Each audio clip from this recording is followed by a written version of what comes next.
बिस्मिल्लाहिर्रहमानिर्रहीम, अस्सलामु अलैकुम। मैं हूँ करामत मुगल। सुप्रीम कोर्ट से मेरे साथ हैं सईद बलोच साहब। कुछ देर पहले ही सुप्रीम कोर्ट का इलामिया आया और इलामिया ने ऐवानों को हिला के रख दिया। वो प्लान कर रहे थे हम 27वीं तरमीम लाएंगे और जस्टिस अमीनुद्दीन साहब को अपने सर का ताज बनाएंगे, लेकिन जस्टिस याहिया अफरीदी साहब ने अपने सर का ताज और फुल कोर्ट ने बना लिया है जस्टिस मंसूर अली शाह को। बहुत अच्छा मैसेज दिया इस इलामिया के अंदर कि जो कुछ होगा जस्टिस मंसूर अली शाह साहब के इर्द गिर्द घूमेगा। क्या खास चीज़ है इस इलामिया में 59,191 केसेस के बैकलॉग के अलावा? बहुत शुक्रिया करामत मुगल साहब। देखें, जो मेन फोकस है इस आज के इजलास का वो ये था कि सुप्रीम कोर्ट में ज़ेर अल्तवा मुकदमात किस तरह निपटाए जाएँ। इस वक्त जो तादाद है वो 59,191 तक पहुँच चुकी है। काजी साहब के होते हुए ये तादाद तकरीबन 62,000 मुकदमात तक भी गई है। इसका मतलब ये है कि गुज़श्ता तकरीबन कोई 2-3 हफ्तों में सुप्रीम कोर्ट ने ज़ेर अल्तवा मुकदमात को किसी हद तक निपटाने में काफ़ी अच्छी कारकर्दगी दिखाई है, जिसकी वजह से कोई 2-2.5 हज़ार मुकदमात जो हैं वो कम हुए हैं। मतलब ये अच्छी बात है, इसकी सराहश करनी चाहिए। लेकिन दूसरी जानिब अभी भी 59,000 से ज़ायद मुकदमात ज़ेर इल्तवा हैं, उनको कैसे निपटाया जाए। गुज़श्ता रोज़ जब सुप्रीम कोर्ट में जो काज लिस्ट है इस हफ्ते की, जो आज पीर के रोज़ से शुरू हुआ है 28 अक्टूबर से 1 नवंबर तक, इसकी जब काज लिस्ट आई तो उससे हमें अंदाज़ा हुआ कि सुप्रीम कोर्ट में 8 बेंचेस समात के लिए मुकर्रर किए गए। 8 बेंचेस मुख्तलिफ मुकदमात सुनेंगे और उनमें ज़्यादातर जो बेंचेस हैं वो दो जजेस पर मुश्तमिल वो बेंच है। और ये एक अच्छा इकदाम था इस वजह से कि बहुत सारे ऐसे मुकदमात हैं जिसमें प्रॉपर्टी के डिस्प्यूट होते हैं, जायदाद का तनाज़ात, या जो ज़मानत के मुकदमात या दीगर फौजदारी मुकदमात, मार कुटाई, लड़ाई झगड़े या इस तरह के।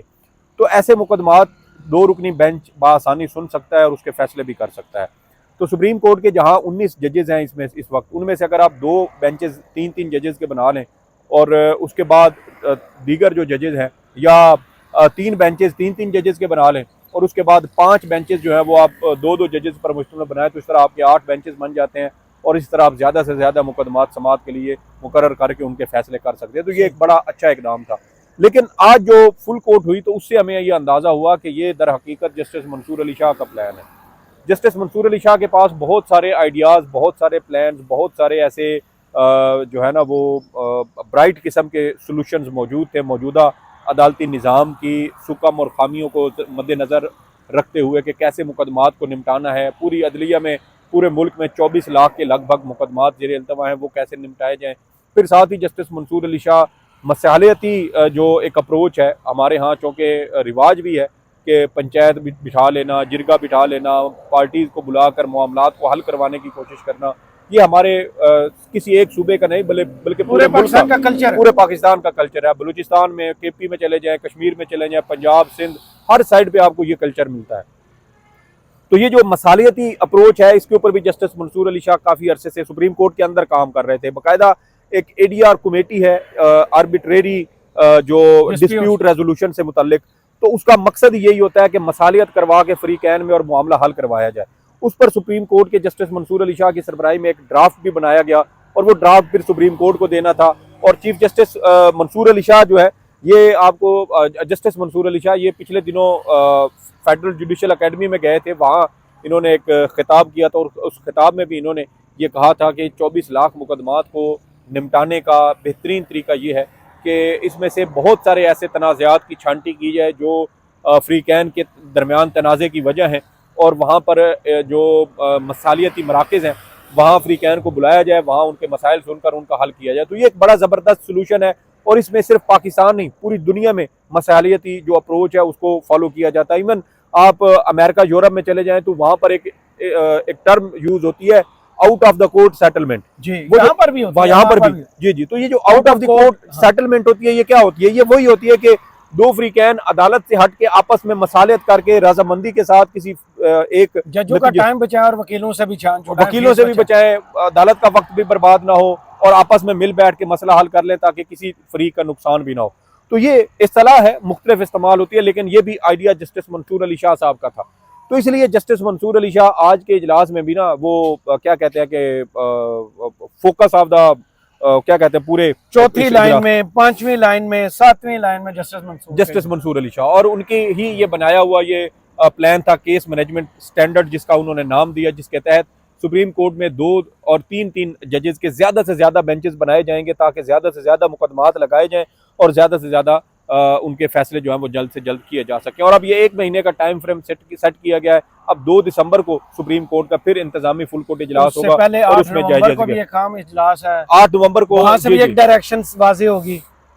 जी जी, वो सुप्रीम जुडिशल काउंसिल का इजलास है और उसमें भी जायज़ा लिया जाएगा कि कौन से ऐसे जजेस हैं जिनके खिलाफ जो केसेस हैं वो जुडिशल काउंसिल के पास ज़ेर अल्तवा है।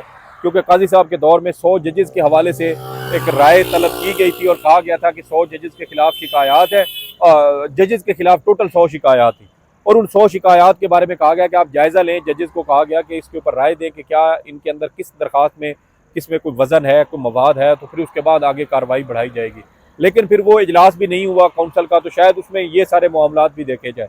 दूसरी इसमें अहम चीज़ ये है कि वफाकी हुकूमत जस्टिस मंसूर अली शाह को जिस तरीके से साइड लाइन करना चाहती थी, सुप्रीम कोर्ट के अंदर उनका किरदार कम करना चाहती थी, उनको बिल्कुल उज़्व मुअत्तल बना के एक क्या कहते हैं उसको कि सिविल जज के बराबर उनको लाना चाहती थी। एक जुमला अगर आप इजाजत दें, वही नून लीग हमेशा मिठाई पहले खा लेती है, जी वक्त से पहले खा लेती है। इस दफा भी यही हुआ है, कोशिश की गई जस्टिस मुनीब और जस्टिस मंसूर से जान छुड़ाई जाए, मिठाई खा ली गई, अब वो मिठाई जहर बन गई है इनके लिए। जी जी, और वो जो लड्डू है ना वो गले में फंस गए हैं। अब वो ना उगले जा रहे हैं ना निगले जा रहे हैं और सांस बंद हो रही है। तो यही मसला नून लीग का बाहर आ गया। जी जी, और इसी वजह से अब आप देखें कि जस्टिस मंसूर और जस्टिस मुनीब को काउंटर करने के लिए इस वक्त कोशिशें जारी हैं। एक प्लान जो इस वक्त गर्दिश कर रहा है वो ये है कि जो ये प्रैक्टिस एंड प्रोसीजर कानून कमेटी वाला जो मामला है ना, इसको आइन का हिस्सा बना दिया जाए, यानी इसको परमानेंट कर दिया जाए। सही। और आइन में इसमें शमूलियत का क्या तरीकाकार होगा, वो ये इस तरीके से अब जो खबरें आ रही हैं वो ये है कि जो सुप्रीम कोर्ट में सीनियरिटी है ना, वो जो सीनियर जज होंगे ना, जो सुपरसीड हो गए, जिसको मिसाल के तौर पर जस्टिस याहिया अफरीदी को चीफ जस्टिस बनाया गया, तो जस्टिस मंसूर और जस्टिस मुनीब सुपरसीड हो गए, यानी कि उनको नज़रअंदाज करके तीसरे नंबर वाले जज को बनाया गया। तो अब हुकूमत ये कोशिश कर रही है कि जो सीनियरिटी है चीफ जस्टिस के बाद, वो सुप्रीम कोर्ट के इन 2 सीनियर जजेस की बजाय चीफ जस्टिस के बाद जो चौथे नंबर पर सीनियर जज है ना, यानी मौजूदा हाल में जस्टिस अमीनुद्दीन, यानी कि हुकूमत की सुई अमीनुद्दीन पर आगे। मुझे बताएं ऐसे जज की क्या उनकी साख होगी, उनकी क्या क्रेडिबिलिटी होगी। चोरों को वो जज चाहिए कि चोर कहते हैं, लुटेरे कहते हैं, 1100 अरब रुपए की करप्शन माफ करवाने वाले ये कहते हैं कि हमें 4 करोड़ वोटर का वोट के हक पर डाका डालने वाले, जो इलेक्शन हार गए थे, जो विक्ट्री स्पीच कागज फोल्ड करके जेब में डाल के जाके सो गए थे, सुबह 4 बजे उनको उठा के कहा गया उठ जाओ और तुहानू जिता दिता है, जाओ मीडिया से जाके क्लेम करो अपनी कामयाबी। तो ऐसे लोगों को अगर ये जज जस्टिस अमीनुद्दीन चाहिए तो फिर खुद सोचें, और जज जस्टिस अमीनुद्दीन को भी शीशे के सामने खड़े होकर खुद से सवाल करना चाहिए कि मेरी आवाम की नज़र में क्या साख है, मेरी क्या अहमियत है, आवाम में मुझे किस नज़र से देखते हैं, मैं रिटायरमेंट के बाद पाकिस्तान में रहूं या बाहर जाऊं तो लोग मुझे किस नाम से, किस लक़ब से मुखातिब करेंगे, कैसे पुकारेंगे। नसीहत पकड़नी चाहिए, जैसे इस्तकबाल काजी साहब का तुर्की में हो रहा है, जी जी, वो बताने के काबिल नहीं है। और जो घर के ना बाहर के, जी जी, तो ये मसाइल हैं, जस्टिस अमीनुद्दीन को भी सोचना चाहिए। और क्योंकि सियासतदान जो है ना, वो तो इसी तरह इस्तेमाल करके लोगों को तो वो फेंक देते हैं, डिस्पोजेबल गिलास की तरह इस्तेमाल किया और उसके बाद फेंक दिया। सवाल ये है कि जो जज इस्तेमाल हो रहे हैं, क्या उनको भी इस बात का इदराक है कि मुआशरे के अंदर आप लोगों की क्या अहमियत, क्या साख, क्या क्रेडिबिलिटी, क्या आपकी नाम आपका क्या होगा। तो ये उनको खुद भी सोचना चाहिए। दूसरा ये कि सीनियरिटी लिस्ट अगर तब्दील हो जाती है तो फिर जस्टिस मंसूर और जस्टिस मुनीब से छुटकारा मिल जाएगा, लेकिन मसला इसमें यह है कि रोज रोज बंदे अगवा करना भी आसान नहीं होता। रोज रोज 2/3 अक्सरियत पूरा करना वो भी आ गई है, वो पिटीशन भी आ गई है। आईनी तरमीम के खिलाफ दरखास्तें आज 2 दायर हो चुकी हैं। इसके अलावा जुडिशल कमीशन की कार्रवाई रोकने के लिए दरखास्तें दायर हो चुकी हैं। तो ये मसाइल अब बढ़ रहे हैं और सुप्रीम कोर्ट के ऊपर, जजेस के ऊपर भी दबाव बढ़ रहा है कि आप इस आईनी तरमीम को किस नज़र से देखते हैं। मेरे ख्याल में जो एलामिया जारी किया गया है, ये मैं इसको मुकम्मल एलामिया नहीं मानता। ये पहला ऑफिशियल रिस्पॉन्ड आ गया। सुप्रीम कोर्ट खड़ी का, देखें वो अपने और जो सुप्रीम कोर्ट के सामने खड़े हैं, ये इलेक्शन कमीशन और पार्लियामेंट के जनाब स्पीकर साहब कौमी असम्बली के, उनके लिए डायरेक्ट मैसेज भी है। देखिए हम यूनिटी हैं, हम एक साथ हैं, इकट्ठे हैं, और जस्टिस मंसूर अली शाह साहब हमारे सर का ताज है। जी जी बिल्कुल। और ये भी ज़हन में रखें कि जस्टिस मंसूर अली शाह ने चीफ जस्टिस काजी साबिक चीफ जस्टिस काजी फायज ईसा के खिलाफ 24 अक्टूबर के खत में जो कुछ कहा, मेरे ख्याल में आज सुप्रीम कोर्ट की फुल कोर्ट ने उस खत को भी इंडोर्स कर दिया। सही। और ये कहा है कि जस्टिस मंसूर के काजी फायज ईसा के हवाले से लगाए गए तमाम इल्जामात एक तरह से ठीक और दुरुस्त है। और दूसरी अहम बात यह है करामत मुगल साहब के सुप्रीम कोर्ट को कुछ सख्त फैसले लेना पड़ेंगे, इंस्टीट्यूशनल रिस्पांस देना पड़ेगा, उसके बगैर आपका जीना महाल हो जाएगा। ये मुमकिन नहीं, एटीट्यूड खत्म करना पड़ेगा। देखिए ये करना पड़ेगा, कहीं ना कहीं किसी ना किसी जगह पर आपको एक वाजे स्टैंड लेना है, एक वाजे मौक़िफ़ इख्तियार करना है। और इस वक्त भी अगर आप देखें तो सुप्रीम कोर्ट के जो आज का एलामिया है उसके अंदर एक चीज़ प्रोमिनेंट है, सारे जजेस एक तरफ, जस्टिस मंसूर अली शाह एक तरफ, और उन्हीं के गिर्द ये सारी चीज़ें घूम फिर रही हैं। तो जस्टिस मंसूर अली शाह जो है वो भी इस वक्त सुप्रीम कोर्ट के अंदर अगर इतने फ़ाल हैं और उनकी राय को एहतराम दिया जा रहा है और मौजूदा चीफ जस्टिस भी उनकी राय का जो है उसको एहतराम दे रहे हैं, तो मेरे ख्याल में ये हुकूमत के लिए किसी तौर भी नेक शगुन इसको करार नहीं दिया जा सकता। वफाकी हुकूमत और सियासी जमातें, हुकूमती सियासी जमातें जिस मुसीबत से, जिस परेशानी से, जिस मसले से जान छुड़ाना चाहते थे, वो चीज़ें चल के वो मसला सामने आ खड़ा हुआ है। और न सिर्फ मसला सामने आके खड़ा हुआ है बल्कि वो मसला पहले की निस्बत बड़ा भी हो चुका है। क्यों?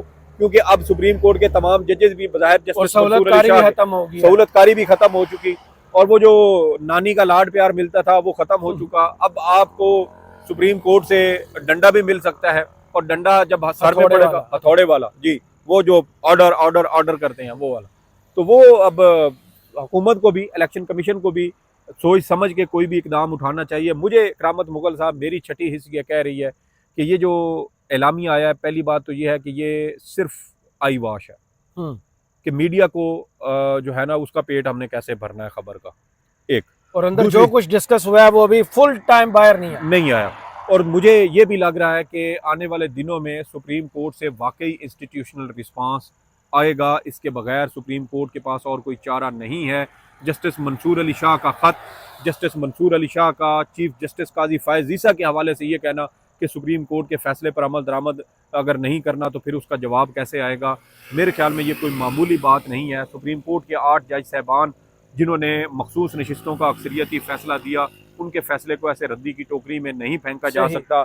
इंस्टीट्यूशनल रिस्पांस आएगा, मुमकिन है, आ गया ना, ये इब्तदा हो गई, लेकिन ये अभी आगाज़ है। वो रद्द अमल जिसका इंतज़ार शायद हम 25 मार्च 2024 से कर रहे हैं, वो शायद अब किसी भी वक्त आ सकता है, आइंदा कुछ हफ्तों में, या इवन के 1 से 2 महीने भी हो सकता है कि इसके ऊपर एक प्रॉपर डिस्कशन की जाए, बड़े गौर व फिक्र के बाद एक हतमी फैसला इसके ऊपर किया जाए, ताकि कोई अबहाम ना रहे, कोई मिस कैलकुलेशन उसमें ना हो। तमाम जो हाई कोर्ट्स हैं मुमकिन है कि उनके साथ भी मशावरत की जाए और फिर एक ऐसा रद्द अमल दिया जाए कि हुकूमत जो है ना वो क्या कहते हैं कि पैरों के नीचे से ज़मीन तो निकले ही निकले, सर के ऊपर से आसमान भी गायब हो। सही।